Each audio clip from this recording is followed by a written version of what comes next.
Praise lord. మన ప్రభువును రక్షకుడైన యేసుక్రీస్తు వారి నామములో ఈ సాయంకాల శుభములు మీకు తెలియజేస్తున్నాను. బ్లెస్డ్ టైమ్ విత్ జీసస్ అనేటువంటి సెషన్కు ప్రేమతో ఉన్నదని ఆహ్వానిస్తున్నాను. ప్రభువులో మీరందరూ ఆనందిస్తూ ఆయనలో బలపరచబడుతున్నారని, ఆయనలో మీరు కొనసాగుతూ క్రీస్తు కృపలో మీరు ఎదుగుతున్నారని నేను నమ్ముతున్నాను. చిన్న ప్రార్థన చేసుకొని ఈ సెషన్ ప్రారంభించుకుందాం. పరిశుద్ధ దయగల తండ్రి, మహోన్నతుడా, మీకు వందనాలు, కృతజ్ఞతాస్తుతులు, స్తోత్రాలు చెల్లిస్తున్నాను తండ్రి. ఈ సాయంకాల సంధ్య వేళ మరొకసారి మీ నామాన్ని జ్ఞాపకం చేసుకునే భాగ్యాన్ని మీరు మాకు అనుగ్రహిస్తుంది. దాన్ని బట్టి మీకు స్తోత్రాలు చెల్లిస్తున్నాము. ముందున్న సమయాన్ని మీ దయగల రక్షణ స్థలకు మేము సమర్పిస్తున్నాం తండ్రి. గడిచిన వారం అంతా కాచి కాపాడి సమర్పించారు. ఈరోజు మరొకసారి మీతో ధనికరమైన సమయం గడపాలని ఆశపడుతుండగా మాకు సహాయం చేయండి.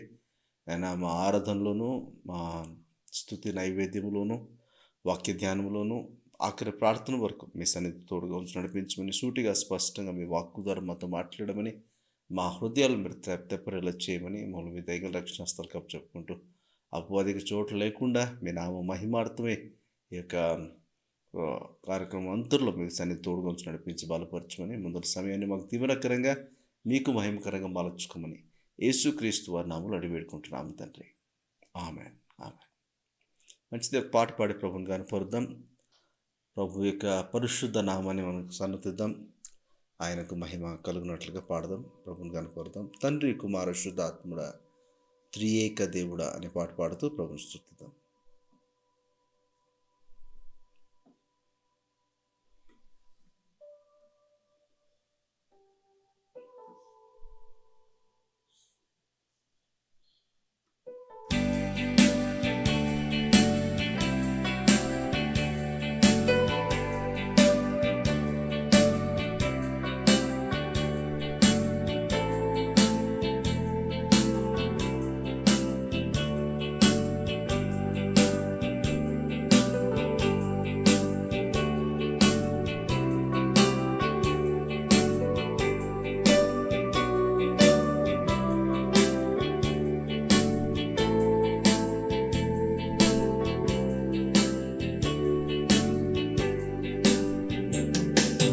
తండ్రి, కుమార, శుద్ధాత్ముడా, త్రియేక దేవుడా,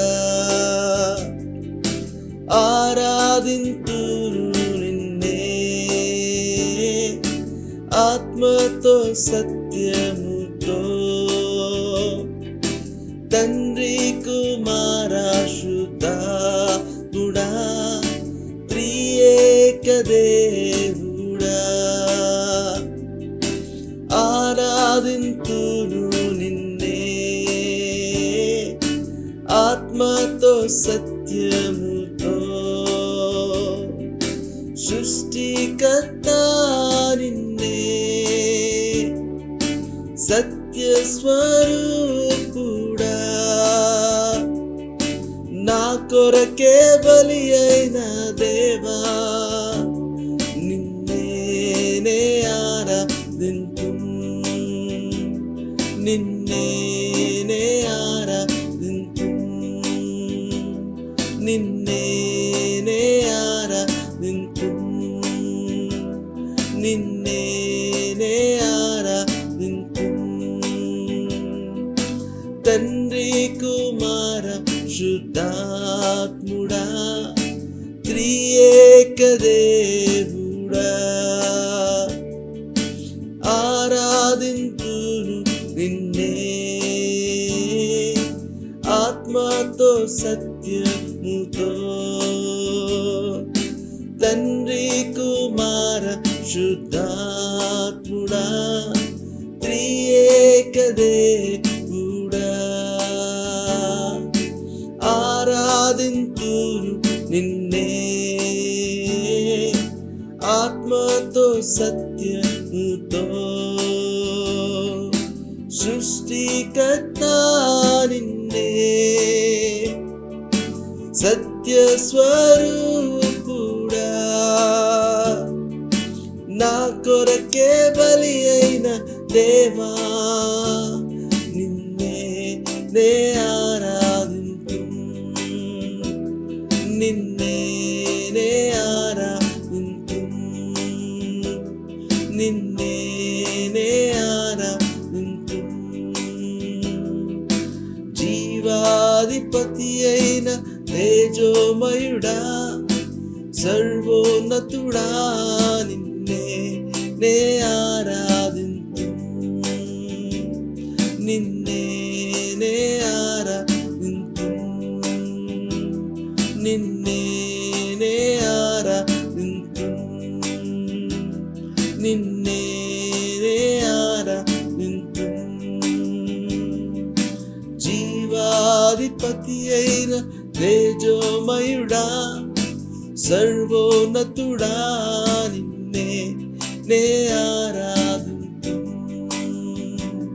నిన్నే నే ఆరాధింతు, నిన్నే నే ఆరాధింతు, నిన్నే నే ఆరాధింతు.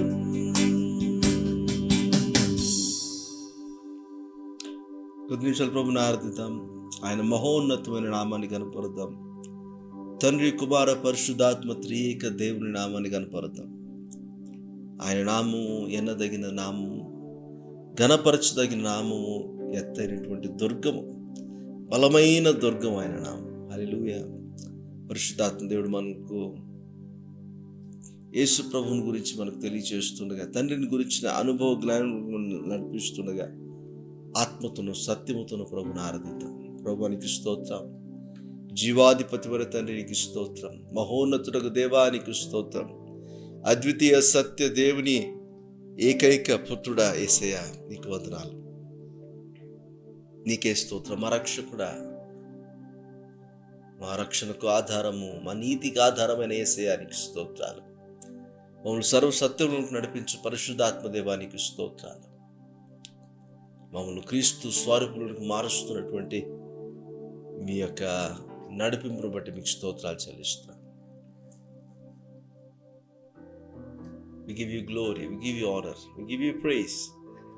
మీకే వందనాలు, మీకే కృతజ్ఞత స్తుతులు స్తోత్రాలు చెల్లిస్తున్నాను. మనసారములు ఆరాధిస్తున్నాం తండ్రి.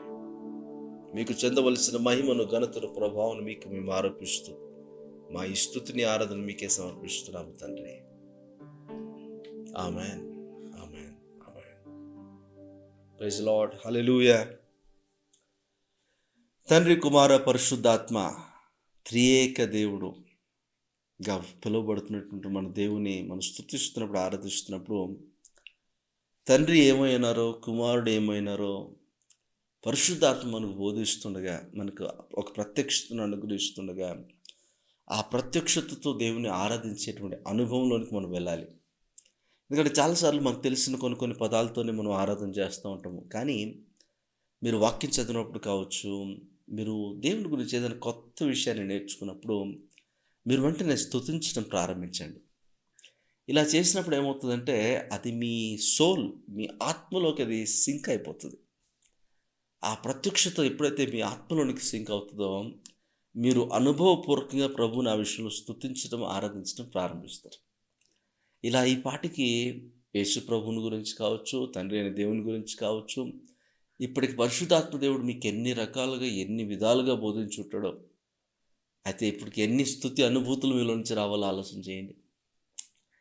కీర్తనకాడు అంటాడు కదా, కొత్త కీర్తన నా నోట ఆయన ఉంచాడు అని. అంటే అర్థం ఏంటంటే, ఒక్కొక్కసారి దేవుని గురించి ఒక్కొక్క విషయాన్ని నేర్చుకుంటూ ఉంటే, ఒక్కొక్కసారి ఒక్కొక్క స్తుతి, ఒక్కొక్క అనుభవంతో కూడిన ఆరాధన అతని హృదయాన్ని నింపుతూ ఉంది.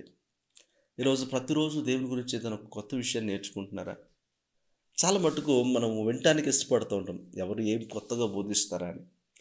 మరి కొత్తగా బోధిస్తే కూడా నేర్చుకోవచ్చు, నేర్చుకోలేము అని కాదు. కానీ మీకంటూ సొంతంగా దేవుడు ఒక విషయాన్ని నేర్పించాలి అని ప్రతిరోజు ఆశపడతాడు. మీరు సొంతంగా బైబిల్ చదివిన రోజున మీరు ఉదయాన్నే లేచి బైబిల్ మీరు చదవగలిగితే సూటిగా, స్పష్టంగా మీకు అర్థమయ్యే లాంగ్వేజ్లో, మీకు అర్థమయ్యే విధానంలో దేవుడు మీకు తన గురించి తాను ప్రత్యక్షపరచుకున్నప్పుడు, లేకపోతే పరిశుద్ధాత్మ సహాయంతో ఇదిగో నేను వాక్యాన్ని ధ్యానించబోతున్నాను, నీ వాక్యం నుండి ఆశ్చర్యకరమైన సంగతులను చూస్తున్నట్లు నా కన్నులు తెరువు ప్రభువా అని ఎప్పుడైతే మొరపెట్టి ప్రార్థన చేసి వాక్యం చదువుతామో, పరిశుద్ధాత్మ మనను సత్య సందర్భంలోని తీసుకెళ్ళి మనకు సత్యాన్ని బోధిస్తున్నప్పుడు మన తండ్రి గురించి, మన సృష్టికర్తని గురించి, మన రక్షకుని గురించి అనేకమైన విషయాలు మనం నేర్చుకోవచ్చు. అలా నేర్చుకున్న తర్వాత వాక్యం చదువుతున్నప్పుడు మీరు నేర్చుకుంటున్నారు. మరి పాఠం అప్పజెప్పినట్లుగా కాకుండా అనుభవంతో స్తుతించి, ఆరాధించి దేవునికి ప్రార్థన చేసినప్పుడు మీరు దేవునితో కనెక్ట్ అవుతున్నారు. This is called a dialogue. Okay. మన సంభాషణ లేకపోతే మన సాన్నిహిత్యము, మన సహవాసం దేవునితో ఉండాలని ఆయన ఆశపడుతున్నాడు. మరి ఇలాంటి అనుభూతితో కూడినటువంటి ఆరాధన మనం కలిగి ఉండాలి. పరిశుద్ధాత్మలో అటువంటి ఆరాధనలోనికి నడిపించును గాక. ఈ ఆరాధన అనేటువంటిది ఒక జీవిత విధానంగా మార్చబడగలిగితే, ఈరోజు నేను దేని గురించి అయితే నేర్చుకున్నానో, ఈరోజు అంతా దాంట్లోనే ఆవు గద నెమరు వేసుకున్నట్లుగా మరి నేను కూడా నేర్చుకున్న దాన్ని నెమరు వేసుకుంటూ, అందులో ఆనందిస్తూ, అందులోని ఆ రసాన్ని నేను ఆస్వాదిస్తూ ఉంటే ఎంత బాగుంటుందో ఆలోచన చేయండి. ఇలాంటి ఆరాధన దేవునికి చాలా ఇష్టమైనటువంటి, ఇంపైన సువాసన కలుగజేసేటువంటి ఆరాధన. ఇటువంటి ఆరాధన విషయంలో మనము ఎంతైనా ఆసక్తి కలిగి ఉండాల్సిన వారంగా ఉన్నాం. దాని కొరకు దేవుడే తన కృపను మన జీవితంలో విస్తరింప చేయనుగాక. ఆమెన్. ఆమెన్. మంచిది. Learn to know him ministries ద్వారా ప్రతి ఆదివారం ఈ విధంగా సాయంత్రము కలుసుకోవటం దీవెనకరంగా అనిపిస్తుంది అన్నవారు దేవునికి స్తోత్రం చెప్పండి. ఎందుకంటే ప్రభు మనకు అనుగ్రహిస్తున్నటువంటి గొప్ప సమయము, ప్రభుతో గడిపేటువంటి గొప్ప సమయాన్ని బట్టి దేవుని స్తుతిస్తున్నాను. ప్రతి ఆదివారం సాయంత్రం 7 గంటలకు ప్రసారం అవుతున్నటువంటి యొక్క ప్రోగ్రామ్ను వీక్షించండి. ఇది మీకు దీవెనకరంగా అనిపిస్తే మరి ఫ్రెండ్స్ అండ్ రిలేటివ్స్తో కూడా మీరు షేర్ చేయొచ్చని మీకు అనౌన్స్ చేస్తున్నాను. లర్న్ టు నో ఇతర ప్రోగ్రామ్స్ గురించి మీకు తెలియజేయాలంటే ప్రతి బుధవారం English short message word of wisdom wow అనేటువంటి ఒక శీర్షికతో మీ ముందుకు వస్తుంది. ప్రతి బుధవారము లర్న్ టు నో అనేటువంటి యూట్యూబ్ ఛానల్లో ఇది అందుబాటులో ఉంటుంది కనుక short message 10 to 12 minutes maximum ఆ మెసేజ్ ఉంటుంది కనుక అది మీరు వీక్షించవచ్చని మీకు మనం చేస్తున్నాను. తర్వాత బైబిల్ స్టడీ ఆసక్తి కలిగిన వారు కూడా every Friday, Saturday scripture time అనేటువంటి సిరీస్ కూడా మీకు అందుబాటులో ఉన్నాయి. ప్రస్తుతానికి లేవియాకాండం ధ్యానిస్తూ ఉన్నాము. ఇంకా ఇప్పటికి జెనసిస్ అండ్ ఎక్సడస్ ముగించుకొని ఇప్పుడు లెవిటికస్కి వచ్చాము. ఇలా బైబిల్లోని ప్రతి విషయాన్ని మీకు మరి క్షుణ్ణంగా నేర్చుకోవాలని ఆసక్తి కలిగిన మొట్టమొదటి బైబిల్ చదవడం నేర్చుకోవాలి. ఆ పైన మీకు ఏదైనా డౌట్ అనిపిస్తే ఈ రెఫరెన్సెస్ కూడా మీరు చూసుకొని మరి బైబిల్లో ఆనందించేటువంటి అనుభవాన్ని మీరు కలిగి ఉండొచ్చని మీకు మనం చేస్తున్నాను. శుక్రవారం తెలుగులో స్క్రిప్చర్ టైం తెలుగు, శనివారం ఇంగ్లీష్లో స్క్రిప్చర్ టైం ఇంగ్లీష్ అనేటువంటి ప్రోగ్రామ్స్ కూడా మీకు అందుబాటులో ఉన్నాయి. వాటిని కూడా లర్న్ టు నో అనేటువంటి యూట్యూబ్ ఛానల్లో మీరు చూడొచ్చని మీకు మనం చేస్తున్నాను. అండ్ మీకు ప్రతిరోజు డైలీ డివోషన్ కూడా ఫేస్బుక్ అండ్ ఇన్స్టాగ్రామ్ ఛానల్స్లో మీకు అందుబాటులో ఉన్నాయి. ఫేస్బుక్ అండ్ ఇన్స్టాగ్రామ్లో లర్న్ టు నో అనేటువంటి పేజ్లో మీకు అందుబాటులో ఉంటుంది. ప్రతిరోజు వాక్యానుసారమైనటువంటి ఒక డివోషనల్, దాంతోపాటుగా డివోషనల్ ప్రేయర్ కూడా మీకు అందుబాటులో ఉంటుంది. మీరు బైబిల్ చదువుకున్న తర్వాత మరి స్పిరిచువల్గా మీరు ఎదగాలనుకుంటే ఒక ఎక్స్ప్లెనేషన్తో కూడినటువంటి డివోషనల్ మీరు చదువుకొని డివోషనల్ ప్రేయర్ చేసుకుని మీరు మీ దినాన్ని ప్రారంభించవచ్చు, ఆత్మీయంగా బలపడవచ్చు అని కూడా మీకు అనౌన్స్ చేస్తున్నాను. ఈ ప్రోగ్రామ్స్ అన్నిటి కొరకు ప్రార్థన పూర్వకంగా మీరు సహకరించాలని మీకు అనౌన్స్ చేస్తున్నాను. ప్రాముఖ్యంగా Bible study care cell groups కూడా చేయాలని ఆశ ఉంది. మరి దాని విషయంలో మరి మీ ఏరియాస్లో ఎక్కడైనా మీకు బైబిల్ కేర్ సెల్ గ్రూప్స్ మీకు ఆసక్తి ఉంది, మరి లీడ్ చేసే వాళ్ళు ఎవరు లేరంటే కూడా ప్లీజ్ సంప్రదించగలిగినట్లయితే స్క్రీన్ మీద తెలియజేయబడుతున్న నంబర్కు మీరు సంప్రదించినట్లయితే మీ గృహాలలో మరి కేర్ సెల్ గ్రూప్స్ మరి కండక్ట్ చేయడానికి అవకాశం ఉంటుంది కనుక మరి మీరు సంప్రదించవచ్చు అని మీకు మనం చేస్తున్నాను. రైట్. మంచిది. లర్న్ టు నో మినిస్ట్రీస్ కోసం ప్రార్థన చేయండి. దేవుని రాజ్య వ్యాప్తిలో మరి సౌండ్ డాక్ట్రిన్తో మరి ముందుకెళ్ళాలని ఆశపడుతూ దేవుని యొక్క విజన్ని బట్టి ముందుకెళ్తూ ఉండగా దాని విషయంలో సహాయం చేయండి. దేవుడు సహాయం చేయనట్లుగా మీరు ప్రార్థన చేయాలని మీకు మనం చేస్తున్నాను. అండ్ మీ ప్రార్థన అవసరాలు కూడా మాకు తెలియచేయండి. We're more than happy to pray for you all. Okay. మంచిది. దేవుని వాక్యంలోనికి మనం వెళ్దాం. దేవుని వాక్యాన్ని మనం ధ్యానించుకుంటున్నప్పుడు మరి కొద్ది నిమిషాలు ప్రభుతో మరి చక్కగా మరి మమేకమై ప్రభువు నేర్పించేటువంటి మాటల కొరకు మన హృదయాన్ని సిద్ధపరచుకుందాం. దేవుని వాక్యాన్ని ధ్యానిస్తుండగా ఈరోజు మన కొరకు నిర్ణయించినటువంటి వాక్యాన్ని ఒకసారి మనం చదువుదాం. జకరియా గ్రంథము 4వ అధ్యాయము 6 మరియు 7 వచనాల గల దేవుని మాటను ఒకసారి మనం చూద్దాం. జకరియా గ్రంథము 4వ అధ్యాయము 6, 7 వచనాల గల దేవుని మాటను చూద్దాం. అప్పుడు అతడు నాతో ఇట్లా, నేను జెరుబ్బాబేలునకు ప్రత్యక్షముకు యెహోవా వాక్కు ఇదే, శక్తి చేతనైనను బలము చేతనైనను కాక నా ఆత్మ చేతనే అది జరుగునని సైన్యములకు అధిపతికి యెహోవా సెలవిచ్చెను. గొప్ప ప్రవర్తమ జెరుబ్బాబెలును అడ్డగించుటకు నీవు ఏమాత్రపు దానవు? నీవు చదును భూమి ఎగుదువు, కృప కలుగును గాక, కృప కలుగును గాక అని జనులు కేకలు వేయగా అతడు పైరాయి తీసుకొని పెట్టించును. దేవుడి మాటలు మన వినికిడిలో దీవించి ఆశీర్వదించును గాక.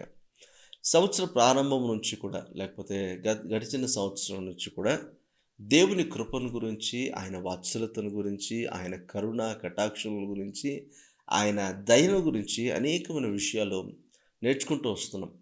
మరి మన అనుదిన జీవితంలో కృప యొక్క విశిష్టత, కృపను వినియోగించుకోవాల్సిన ఆవశ్యకతను గురించి కూడా మీతో నేను చాలా రకాలుగా మాట్లాడాను. అయితే ఈరోజు నుంచి ఇంకొక సీరీస్ నేను స్టార్ట్ చేయబోతున్నాను. కృప మనం వినియోగించుకోవాలి అనే వాక్యం చెప్పింది కనుక, మరి ఈ కృపను ఎలా వినియోగించుకుంటే అది మనకు ప్రయోజనకరంగా ఉంటుందో మనం తెలుసుకోవడం చాలా ప్రాముఖ్యంగా అవసరం.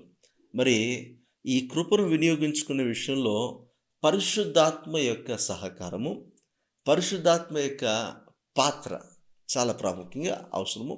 అది మనం తెలుసుకోవాల్సిన వారంగా ఉన్నాం. ఎందుకంటే పరిశుద్ధాత్మ లేకుండా మనం దేవుని వాక్యాన్ని ఎలాగైతే సరిగ్గా ధ్యానించలేమో, పరిశుద్ధాత్మ సహాయం లేకుండా మనం ఎలాగైతే దేవుని గురించిన ఒక అనుభవ జ్ఞానంలోనికి ఎలాగైతే ముందుకెళ్ళలేమో, పరిశుద్ధాత్మ లేకుండా ఎలాగైతే ప్రభువుకి ప్రీతికరమైనటువంటి జీవితాన్ని మనం జీవించలేమో, పరిశుద్ధాత్మ సహాయం లేకుండా మనము దేవుడు అనుగ్రహించే కృపను సరిగ్గా సద్వినియోగపరచుకోలేము అన్నమాట కూడా అంతే వాస్తవం. ఎందుకు ఈ మాటలు గుర్తు చేస్తున్నానంటే, పరిశుద్ధాత్మ దేవుడు మన బలహీనతలను ఎరిగిన వాడుగా మనకు సహాయం చేయటానికి మన కొరకు అనుగ్రహించబడినటువంటి వేరొక ఆదరణకర్త అని మనం చూస్తున్నాం కదా వాక్యంలో. ఎందుకంటే శిష్యులు యేసుప్రభు ఉన్నంత వరకు యేసుప్రభు అడుగుజాడలు నడవడం పెద్ద విషయం కాలేదు వాళ్ళకి. ఎందుకంటే యేసుప్రభు ప్రత్యక్షంగా వారితో కూడా ఉన్నాడు, వారితో కూడా నడుస్తూ వారికి ఒక మాదిరి చూపిస్తూ ఉన్నాడు కాబట్టి ఆ మాదిరిలో కొనసాగడం పెద్ద విషయం అనిపించలేదు. కానీ యేసుప్రభు వెళ్ళిపోయే సమయానికి ఆయన అన్నాడు, ఇక నేను వెళ్ళవలసిన సమయం వచ్చింది, నేను వెళ్తూ వెళ్తూ మిమ్మల్ని అనాథలుగా విడిచిపెట్టను, కానీ మీ కొరకు వేరొక ఆదరణకర్తను పంపిస్తాను, నేను వెళ్తేనే కానీ ఆయన మీ కొరకు రాడు అని చెప్పడం మనం చూస్తాం. పెంతెకోస్తు దినమందు పరిశుద్ధాత్మ వారి మీదకి దిగి వచ్చినట్టుగా మనకు కనపడుతుంది. అయితే పరిశుద్ధాత్మ పైనుంచి దిగి వచ్చినప్పుడు అక్కడ వారు పరిచర్య కొరకు వారు బలపరచబడ్డారని, పరిచర్య కొరకు సామర్థ్యం కలిగి వారు నిర్ణయించబడిన వారుగా ఉన్నారు కాబట్టి వారు బలము నొంది మరి ప్రోత్సహించబడి వారు పరిచర్యలోనికి ముందుకు వెళ్ళటానికి వారికి ఆత్మ సహాయం పైనుంచి రావడం మనం చూస్తాం. మరి విశ్వాసికి మరి పరిచర్య కొరకు పరిశుద్ధాత్మ అవసరం లేదు, కానీ ఒక విశ్వాసి ఆత్మలో బలపరచబడి దేవుని నామ మహిమార్థమై దేవునికి మహిమ కలిగినట్లుగా జీవించాలి అని అంటే పరిశుద్ధాత్మ లోన ఉండి సహాయం చేయడం చాలా ప్రాముఖ్యంగా అవసరం. దేవుడు కృప ద్వారా మనల్ని రక్షించుకున్నాడు అనే విషయం మనందరికీ తెలుసు. అయితే ఈ కృప ద్వారా రక్షించబడిన మనము ఆ కృప ద్వారానే మనం నిర్మించబడాలి దేవునికి తగినట్లుగా అని కూడా మనం చూస్తున్నాం కదా. మరి కృప ద్వారా మనం నిర్మించబడుతున్న సమయంలో ఈ కృపను సరిగ్గా సద్వినియోగపరచుకోవడం అనేటువంటి జరగకపోతే ఆత్మదేవుడు మనకు ఖచ్చితంగా సహాయం చేయగలడు అనే విషయాన్ని మనం గ్రహించాలి. ఎందుకంటే దేవుని కృపలో ఖచ్చితంగా శక్తి ఉంది, దేవుని కృపలో మనల్ని నిర్మించేటువంటి ఒక సామర్థ్యం కూడా ఉంది. కానీ ఆ కృప మనకు దేవుని ఆత్మ ద్వారా సరిగ్గా మనం వినియోగించబడగలగటానికి అవకాశం దొరికితే ఆ కృప ఎంత విస్తారంగా మన జీవితంలో పనిచేస్తుందో, మరి పరిశుద్ధాత్మ కోరుకున్నట్టుగా మన జీవితంలో ఎలా మార్చబడగలుగుతాయో మనం ఖచ్చితంగా చూడొచ్చు అనే విషయాన్ని కూడా మీకు తెలియజేస్తున్నాను. ఒక క్లాసిక్ ఎగ్జాంపుల్ చెప్పి నేను ముందుకెళ్తాను. ఏంటి అనంటే, మరి జిమ్ చేసే వాళ్ళు కావచ్చు, లేకపోతే ఫిజికల్గా ఫిట్నెస్ కోసము మరి ప్రయాసపడేటువంటి ప్రతి ఒక్కరు కూడా ఒక మంచి పౌష్టికమైన ఆహారం తీసుకోవడానికి ఇష్టపడుతూ ఉంటారు. ఓకే, పౌష్టికమైన ఆహారం అన్నప్పుడు మరి తగు మోతాదులో మరి పౌష్టికంగా కావాల్సినటువంటి న్యూట్రిషన్స్ అంతా కూడా అందేటువంటి ఒక మంచి ఆహారాన్ని వారు తీసుకుంటారు. అలా తీసుకుంటున్నప్పుడు అందులో ఒక ఒక లెమన్ తీసుకొని అలా స్క్వీజ్ చేసుకొని తినడం చూస్తూ ఉంటారు. ఎందుకు లెమన్ చాలా ఎక్కువగా వాడుతూ ఉంటారంటే, ఒకటి అర్థం ఏంటంటే లెమన్లో ఒక సి విటమిన్ అనేటువంటిది ఉంటుంది. అది చాలా ప్రామాణికంగా అవసరము. మనం తిన్న న్యూట్రిషను మన ఒంటికి పట్టాలి, అది చక్కగా బ్లడ్లో కలవాలి అని అంటే అందులో సి విటమిన్ అనేటువంటిది ఉండడం చాలా ప్రాముఖ్యంగా అవసరం. మరి అంత డైట్ చేసుకొని అందులో ఒక సి విటమిన్ లేకపోతే ఒక పులుపుదనం, లేకపోతే అది వంటికి పట్టదు. దానివల్ల ప్రయోజనం లేదు. ఇప్పుడు పౌష్టికమైన ఆహారం మనం తీసుకోవడానికి ఎంత ప్రయాసపడుతూ ఉంటామో. దానికోసం ఆర్గానిక్ వెజిటబుల్స్ వాడుతూ ఉంటారు చాలామంది.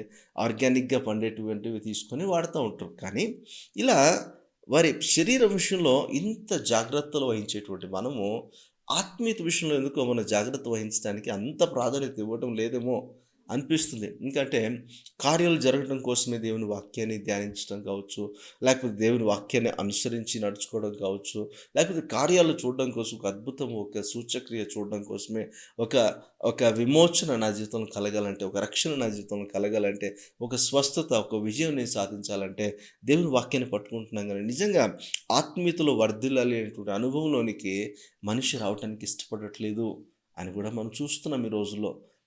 దురద గల చెవులు గలవారై వారు వారికిష్టం వచ్చినది వినాలనుకుంటున్నారు తప్ప, దేవుని పులిపిట్ మీద నుంచి ఒక వాక్యం మిమ్మల్ని సరిచేసుకోండి, మీ హృదయాలను పరిశీలన చేసుకోండి అని చెప్తే వినడానికి ఎవరికి ఇష్టం లేదు. అంటే ఆత్మీయంగా ఒక వ్యక్తి కట్టబడ్డానికి ఎప్పుడూ ఇష్టపడట్లేదు.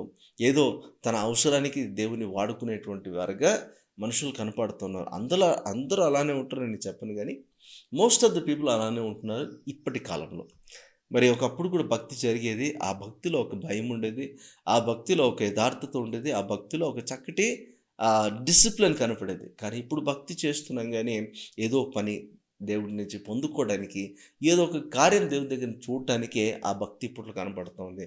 ఇలాంటి భక్తి ఒక మనుగడ సాధించలేదు అనేటువంటి విషయాన్ని కూడా మనం గుర్తుంచుకోవాలి. ఎందుకు ఈ మాటలు చెప్పాల్సొస్తుందంటే, ఈరోజు ఒక డైట్ విషయంలోనే అంత బాధ్యత వహిస్తూ, అంత జాగ్రత్తగా మనం తూచుకొని ఇంత తినొచ్చు, ఇంత తినకూడదు, ఇలా తినాలి, ఇలా తినకూడదు అని ఇన్ని రకాలుగా మనం ఆలోచన చేసి తింటున్నామే. మరి ఆత్మీయంగా బలపరచబడ్డానికి మనం ఏం చేస్తున్నాము? ఆత్మీయంగా బలపరచబడ్డానికి వాక్యాన్ని చదవట్లేదు, వాక్యాన్ని ధ్యానించట్లేదు, ప్రార్థన చేసుకోవట్లేదు, లేకపోతే దేవునితో సహవాసం చేయడానికి ఇష్టపడట్లేదు. సరే, ఇన్ని బలహీనతలు ఎరిగిన దేవుడు తన కృపను మన యెడల విస్తరింపు చేస్తూ, ఇదిగో నా కృపను వాడుకోండి, నా కృపను కొని మీ బలహీనతలు అధిగమిస్తూ, ఇప్పుడైనా కనీసం వాక్యాన్ని చదవండి, నా గురించి తెలుసుకోండి, నా గురించి తెలుసుకునే క్రమంలో మీరెవరో కూడా తెలుసుకోండి, మీరెవరో తెలుసుకున్న తర్వాత వాక్యంలో నేను ఇచ్చేటువంటి సొల్యూషన్స్ బట్టి మిమ్మల్ని మీరు మార్చుకోండి అని దేవుడు మనకు అవకాశాలు ఇస్తూ ఉంటే, ఆ అవకాశం సద్వినియోగపరచుకోలేని పరిస్థితి. ప్రతిరోజు నిర్మూలం అవ్వకుండా తన దయను మన జీవితంలో ఆయన కుమ్మరిస్తూ ఉంటే కూడా ఆ దయను వినియోగించుకోలేని పరిస్థితి, ఆ కృపను వినియోగించుకోలేని పరిస్థితి. ఇక తినే తిండి ఎలా వంటబడుతుంది సి విటమిన్ లేకపోతే? మరి దేవుడు అంత కృపనిస్తూ అంత పౌష్టికంగా మనకు వాక్యాన్ని బోధిస్తూ ఉంటే, అయితే హోలీ స్పిరిట్ సహాయం లేకపోతే మనకు అందాల్సిన న్యూట్రిషన్, స్పిరిచువల్గా మనకు అందాల్సిన న్యూట్రిషన్ మనకు అందక మనము ఆత్మీయంగా బలపరచబడలేని స్థితిలోకి వెళ్ళిపోతాం. ఆత్మ బలహీనంగా ఉన్నంత వరకు మీరు ఆత్మీయంగా ఎదగలేరండి. ఈ మాట గుర్తుపెట్టుకోండి. మీరు క్రైస్తవులు అయ్యుండొచ్చు, పుట్టుక నుండే క్రైస్తవులు అయ్యుండొచ్చు, మీరు తూచా తప్పకుండా చర్చికి వెళ్ళేవారు అయ్యుండొచ్చు, మీరు దశమ భాగం ఇచ్చే వ్యక్తి కావచ్చు, మీరు యాక్టివ్గా పార్టిసిపేట్ చేసే వ్యక్తి కావచ్చు. కానీ మీరు ఆత్మీయంగా బలపరచబడకపోతే ఈ లోకంలో మీరు కనపడతారేమో కానీ, రేపు పరలోకం మిమ్మల్ని గుర్తించదు, పరలోకంలో మీరు ప్రవేశించలేరు. చాలామంది అనుకుంటున్నారు నేను రక్షించబడ్డాను అని చెప్పేసి. రక్షించబడిన తర్వాత మరి మీ సొంత జీవితానికి మీరు ఎందుకు అవకాశం ఇస్తున్నారు? మీ సొంత ఆలోచనలకు, సొంత ప్రయోజనాలకు ఎందుకు అవకాశం ఇస్తున్నారు?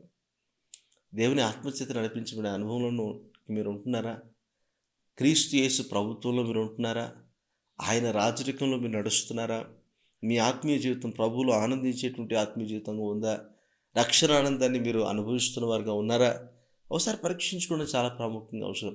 ఎందుకు జెరుబ్బాబెలు గురించి వాక్యము మనం చదివామంటే, శక్తి చేత కాదు, బలము చేత కాదు, నా ఆత్మ ద్వారానే దీన్ని చేస్తానని ఆయన చెప్పాడు. అంటే అర్థం ఏంటంటే, ఒక వ్యక్తి దేవుని చేత బలపరచబడి ఆత్మీయంగా ఎదగాలన్నా, ఆత్మీయతలో దేవునితో కలిసి కొనసాగాలన్నా, అతని జీవితంలో దేవుని కృప చాలా అవసరము. ఆ కృపను పొందుకున్న వ్యక్తి ఆ కృపలో వర్ధిల్లాలి అనంటే, తను పడే ప్రయాసం బట్టి కాదు, తను తీసుకునే జాగ్రత్తలను బట్టి కాదు, అది శక్తి చేత కూడా కాదు. అంటే మనిషి పడేటువంటి శక్తి చేత కాదు, లేకపోతే ఎవరో ప్రోద్బలంతో ఒకరెవరో మిమ్మల్ని రుద్దినట్లుగా రుద్దుతేనో కానీ అది మీకు జరగదు. కానీ బై ఫోర్స్ మీ మీద ఎవరైనా దాన్ని ప్రయోగించాలనో, దాన్ని మీ జీవితంలో అది ఇంప్లిమెంట్ చేయాలని చూస్తే అది జరిగే పని కాదు. దేవుడు కూడా ఒకసారి ట్రై చేసాడు పాపం. దేవుడు కూడా తన ప్రజలను ఐగుప్తులో నుంచి విడిపించుకొని తీసుకొచ్చిన తర్వాత వారిని కనాను దేశానికి తీసుకెళ్తున్నప్పుడు అక్కడ వారికి అరణ్యం గుండా వారిని ఆయన తీసుకుని వెళ్తూ అరణ్యంలో సీనాయి పర్వతం దగ్గర దేవుడు వారికి 10 ఆజ్ఞలు ఇచ్చి చూశాడు. ఇదిగో ఈ ఆజ్ఞలు మీరు పాటించండి, మీ జీవితాలను మార్చుకోండి, మీ జీవితాలు నాకు తగినట్లుగా లేవు, నేను మీతో నిబంధనలో కొనసాగాలి అని అంటే మీరు శారీరకంగా మరి సున్నతి పొందిన వారిగా కనపడుతున్నారు, కానీ మీ ఆత్మలు నాకు దూరంగా ఉన్నాయి, మీ ఆత్మలో మార్పు కలగాలి, మీ జీవితాల్లో మార్పు కలగాలి అని ఆశపడుతూ వారికి తన్ను తాను పరిచయం చేసుకుంటూనే వారి జీవితాలను కూడా అద్దంలో చూపించినట్లుగా ధర్మశాస్త్రం ద్వారా వారికి చూపించి ఇది పాటించండి, మీరు పరిశుద్ధులుగా తీర్చబడతారు, నీతిమంతులుగా తీర్చబడతారు అని చెప్పాడు. కానీ వారు దేవుని స్వరం వినే భయపడిపోయారు. దేవుడు మాతో మాట్లాడద్దు, మోషే ఏదైనా ఉంటే డౌన్లోడ్ నువ్వు తీసుకొని మాకు చెప్పు అని అన్నారు. దేవుని మాటను వినటానికి వారు ఇష్టపడలేదు. దేవుని మాటకు గజ్జ భయపడి వణికిపోయారు. దేవుడు మాట్లాడడం వద్దు, ఒక మధ్యవర్తి మాట్లాడితే చాలు అనుకున్నారు. మోషేతోనే నువ్వే మాట్లాడు, దేవుని దగ్గరే. ఇప్పుడు ఏదైనా సరే కమ్యూనికేషన్ ఒకరి నుంచి ఇంకొకరికి వెళ్ళేటప్పుడు అది డైల్యూట్ అయిపోతుంది. మరి అందుకే దైవజనునే ఇప్పుడు ప్రామాణికంగా పెట్టుకోవద్దు, మీరు సొంతంగా వాక్యం చదవండి అని చెప్పారు అందుకొరకే. కానీ ఆ 10 ఆజ్ఞలు వారు పాటించలేకపోయారు. ఆ తర్వాత దేవుడు ఏం చేశాడంటే ఇక వీరికి ఇలాగైతే కాదని కొన్ని బలులు అర్పించడాన్ని బట్టి, కొన్ని నైవేద్యాలు అర్పించడాన్ని బట్టి వారు సరిచేయబడడానికి సాక్రిఫిషియల్ సిస్టమ్స్ని కూడా ఆయన తీసుకుని వచ్చాడు. యాజక ధర్మాలను కూడా తీసుకుని వచ్చాడు. కానీ యాజకుల ద్వారా కూడా కాలేదు. దేవుడు కనీసం ఇవన్నా చేయండిరా బాబు, ఇలా అయినా ఒక బలి అర్పణ తీసుకుని రండి, దాని ద్వారానైనా మీరు సరిచేయబడతారని చెప్తే కూడా అది కూడా కాలేదు. వారి శక్తి సామర్థ్యాన్ని బట్టి కావట్లేదు, ఏదో రుద్దడాన్ని బట్టి, ఒక సిస్టమ్ పెట్టడాన్ని బట్టి కూడా మనుషుల్లో మార్పు రావట్లేదు. ఇక దేవుడు ఎంతవరకని కాస్తాడు చెప్పండి? దేవుడు ఎంతవరకని కృప చూపిస్తాడు చెప్పండి? అయితే దేవుడు విడిచిపెట్టలేదు, విడువక ఎడబాయికి కృప చూపిస్తానన్నాడు కదా, శాశ్వతం ప్రేమతో ప్రేమిస్తానన్నాడు కదా. వారు చెరకు పట్టబడినప్పటికీ కూడా చెర నుంచి విడిపించి తీసుకుని వచ్చి ఈసారి చెప్తున్నాడు కదా, ఒకవేళ మీ సామర్థ్యాన్ని బట్టి మీకు కావట్లేదేమో, నేను రుద్దితే కూడా అది కావట్లేదేమో, అయితే ఒకటి మీకు నూతన హృదయాలను ఇస్తాను, నూతన ఆత్మని ఇస్తాను, మీ హృదయం పలక మీద నేను వాక్యాన్ని రాస్తాను, మరి మీ పాపం నేను క్షమిస్తాను, కృప అనేటువంటి నూతన జీవిత విధానాన్ని మీ జీవితంలో నేను అలవరుస్తాను, ఒక నూతన ఒడంబడిక మీతో నేను చేస్తాను, ఒక న్యూ కవనెంట్, ఒక నిబంధన మీతో ప్రారంభిస్తాను అని, ఇక మీదట మీ పాపాలు నేను అన్నిటిని జ్ఞాపకం చేసుకున్నానని చెప్పి ఆయన చెప్తూ నూతన కృప అనే విధానంలోనికి తీసుకొస్తూ ఇక్కడ నా ఆత్మ ద్వారా మీకు సహాయం చేస్తాను అని కూడా చెప్పడం ప్రారంభిస్తున్నాడు. అందుకే వారు తిరిగి వచ్చిన తర్వాత వారు మందిరం కట్టుకోవాలని ఆశపడ్డారు. నెహెమ్యా, ఎజ్రాలు వీళ్ళందరూ కూడా సహకరిస్తుండగా మరి జెరుబ్బాబెలు నాయకత్వంలో వారు మందిరం కట్టడం ప్రారంభించారు. అయితే మందిరం కట్టడం అంటే ఇది స్పిరిచువల్గా మనం ఆలోచిస్తే ఇది దేనికి సాదృశ్యంగా ఉందంటే మన జీవితంలో ఆత్మీయతలో కట్టుబడేటువంటి విధానానికి సాదృశ్యంగా కనపడుతుంది. మన ఆత్మీయతలో మనం కట్టుకునే విషయంలో కూడా మనకు సామర్థ్యం సరిపోదు, మన భక్తి సరిపోదు, మన నీతి సరిపోదు. అయితే ఎవరో మనం ప్రెషర్ చేస్తేనో మన మీద రుద్దితేనో మనం కట్టుకోగలుగుతామంటే ఇదేదో బ్యాంకులో వడ్డీ తీసుకొని ఒక లోన్ తీసుకొని కట్టుకునే విషయం కాదు. ఇది ఆత్మీయంగా బలపరచబడాలంటే, ఒక వ్యక్తి ఆత్మీయుడిగా కట్టబడాలి అని అంటే పరిశుద్ధాత్మ సహాయం చాలా ప్రాముఖ్యం. అందుకే దేవుడు అంటున్నాడు, ఇది శక్తి చేత కాదు, బలము చేత కాదు, నా ఆత్మ ద్వారానే దీన్ని చేస్తాను. మీ శక్తి సామర్థ్యం కూడా సరిపోదు, నా ఆత్మ ద్వారానే మిమ్మల్ని నేను బలపరుస్తాను, నా ఆత్మ ద్వారానే మిమ్మల్ని నిర్మించడం నేను ప్రారంభిస్తాను అని దేవుడు చెప్పడం ప్రారంభించాడు.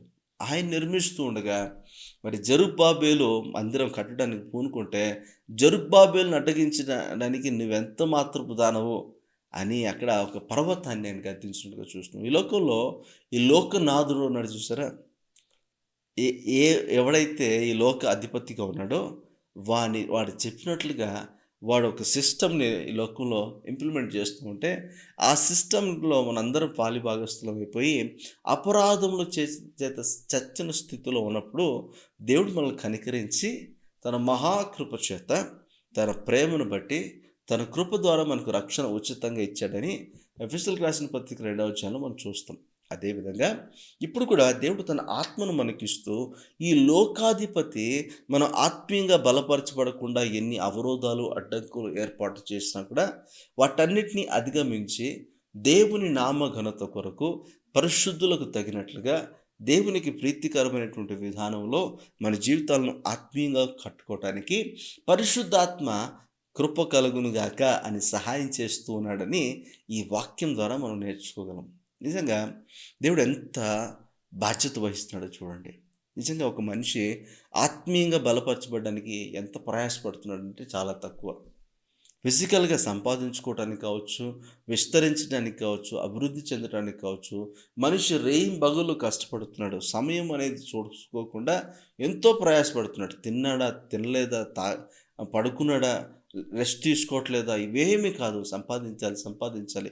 దీపం ఉండగానే ఇల్లు చక్కబెట్టుకోవాలనేటువంటి ఒక తాపత్రయంతో మనిషి జీవిస్తున్నాడు తప్ప, సమయం ఉండగానే, కృపాయుగం ఉండగానే ఆత్మీయతను కాపాడుకొని ఆత్మీయతలో బలపరచబడాలి అనేటువంటి ఆసక్తి చాలా మందిలో సన్నగిల్లిపోయిందని చూస్తున్నాం. ఈరోజు మన జీవితాల్లో దేవుడు తన ఆత్మను కృమ్మరిస్తున్నాడు. దేవుడు మనకు నూతన అవకాశాన్ని ఇస్తున్నాడు కృపను సద్వినియోగపరచుకోవడానికి. ఆత్మ సహాయం లేకపోతే కృపను సద్వినియోగపరచుకోవడం జరగదు. కృపను సద్వినియోగపరచుకోలేకపోతే మన బలహీనతలను అధిగమించే పరిస్థితి ఉండదు. మన బలహీనతలను అధిగమించలేకపోతే మనం చెరకు కొనిపోబడతాము. మనము అవిధేయులుగా ఉండిపోతాం, మిగిలిపోతాము. దేవుడు అలాంటి వారిని బట్టి సంతోషించేవాడిగా లేడు అనే విషయాన్ని కూడా మనం గ్రహించాలి.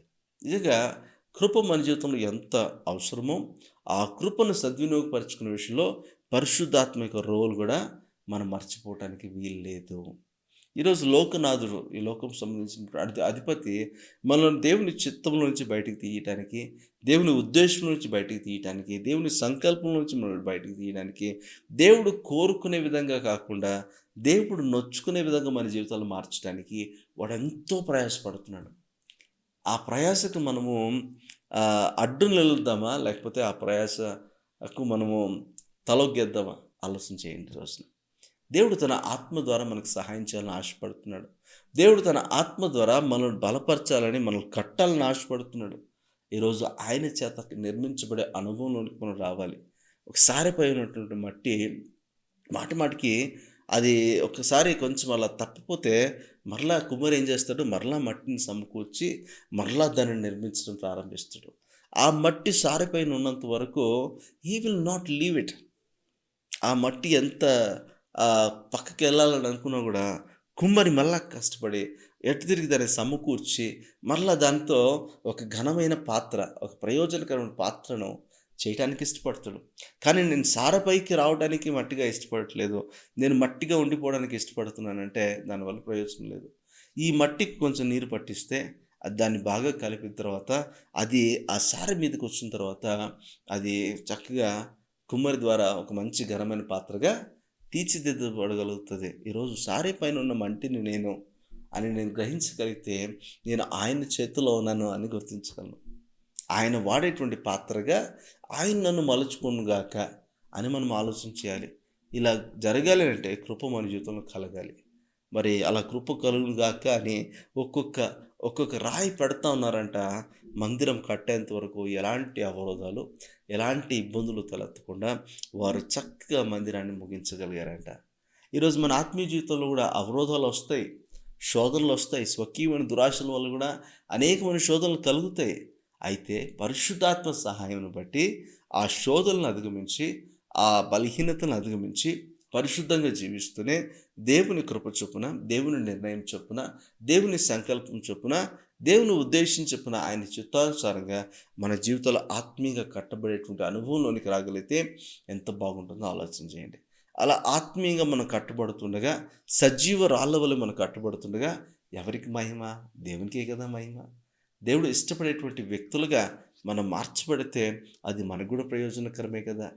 ఆత్మలో మనం బలపరచబడుతూ ఉంటే, దేవుని ఉద్దేశాలు, దేవుని చిత్తం మన జీవితంలో నెరవేర్చబడుతూ ఉంటే దేవునికి ఎంత ఘనత, ఎంత మహిమ, ఎంత ప్రభావం కలుగుతుందో ఆలోచన చేయండి.